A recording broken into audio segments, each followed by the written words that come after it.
जैश ए मोहम्मद से जुड़े संगठन पर केंद्र सरकार का बड़ा action. People's Anti Fascist Front को आतंकी संगठन घोषित किया गया।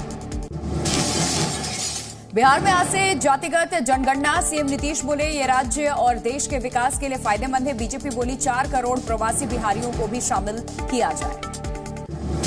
आज जोशीमठ का दौरा करेंगे उत्तराखंड के मुख्यमंत्री पुष्कर सिंह धामी। प्रभावित परिवारों से करेंगे मुलाकात। कई घरों में आई दरारें। जोशीमठ में जमीन धंसने का सिलसिला जारी। भूस्खलन की जद में आने से पौराणिक मंदिर हुआ धराशायी। दरार वाली मकानों की संख्या 600 के पार। उत्तर भारत में कड़ाके की ठंड जारी। हरियाणा, पंजाब, राजस्थान के मैदानी इलाकों में भी बनी रही कोल्ड डे की स्थिति। डलहौजी, देहरादून और नैनीताल से ज्यादा सर्द रही दिल्ली। शुक्रवार सीजन का सबसे ठंडा दिन। आयानगर में न्यूनतम तापमान 1.8 डिग्री दर्ज। पटना समेत पूरे बिहार के लिए रेड। ये सिर्फ एक छोटे से बेडरूम से मशरूम की खेती करके महीने का 50,000 कमा रही हैं। मशरूम खेती सीखनी है तो फ्रीडम ऐप को अभी डाउनलोड कीजिए। अलर्ट जारी। न्यूनतम तापमान 8 डिग्री सेल्सियस दर्ज। दिल्ली में मुख्य सचिवों के राष्ट्रीय सम्मेलन का आज तीसरा दिन। आज पीएम मोदी करेंगे संबोधित। राज्यों के साथ केंद्र की साझेदारी पर जोर। राहुल गांधी की भारत जोड़ो यात्रा आज हरियाणा के करनाल जिले में गांव कोहंड से पदयात्रा होगी शुरू। सोनिया गांधी की हालत स्थिर है। धीरे धीरे हो रही है स्वस्थ। फेफड़ों में हुए संक्रमण के कारण दिल्ली के अस्पताल में कराया गया था भर्ती। दिल्ली के धौलाकुआं की झुग्गियों में पीडब्ल्यूडी ने बस्ती खाली कराने का नोटिस लगाया है। स्थानीय लोगों ने विरोध प्रदर्शन किया। फ्लाइट में बुजुर्ग महिला पर टॉयलेट करने पर दिल्ली पुलिस का एक्शन। पायलट सहित क्रू मेंबर्स को भेजा समन। आज होगी पूछताछ। एयर इंडिया पैसेंजर विवाद मामले में खुलासा। पीड़ित बुजुर्ग महिला और आरोपी के व्हाट्सएप चैट आए सामने। चैट में महिला ने आरोपी से 5,000 रुपए लेने की बात की।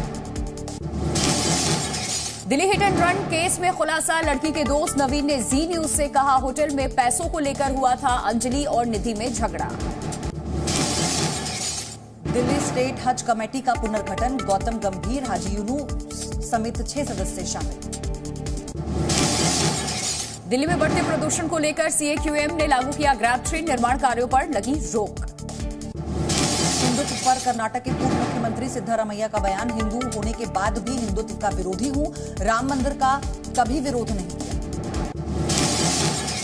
कांग्रेस अध्यक्ष खड़गे का अमित शाह पर निशाना। कहा आप राम मंदिर के पुजारी नहीं राजनेता हैं। आपका काम मंदिर पर घोषणाएं करना नहीं है।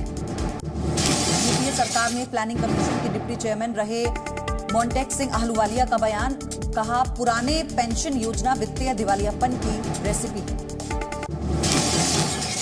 मैक्सिको में ड्रग लॉर्ड एल चापो के बेटे की गिरफ्तारी के बाद भड़के दंगे। प्लेन पर हुई फायरिंग। अब तक 100 से ज्यादा फ्लाइट्स कैंसिल। बुल्गारिया में मनाया गया एपिफेनी उत्सव। हजारों युवाओं ने आइस डांस कर मनाया जश्न। पारंपरिक पोशाक में फेस्टिवल में हिस्सा लिया। लास वेगास में फूली नाम का रोबोटिक कुशन पेश किया गया। अलग अलग मोड्स के साथ आता है कुशन। रात को नींद में देता है सुकून। दूसरे T20 में युवा खिलाड़ियों के लचर प्रदर्शन पर बोले कोच द्रविड़। कहा उनके साथ धैर्य रखने की जरूरत है। न्यूजीलैंड पाकिस्तान के बीच खेला गया कराची टेस्ट ड्रॉ हुआ। अंपायर ने खराब रोशनी के कारण रोका खेल। सीरीज 0-0 से बराबर हुई। एशिया कप स्केड्यूल पर आमने सामने हुए पीसीबी और Asian cricket council. Najam Sethi ने कहा पाकिस्तान को जानकारी नहीं दी गई। एसीसी का जवाब मेल किया गया था। ये सिर्फ एक छोटे से बेडरूम से मशरूम की खेती करके महीने का 50,000 कमा रही हैं। मशरूम खेती सीखनी है तो फ्रीडम ऐप को अभी डाउनलोड कीजिए।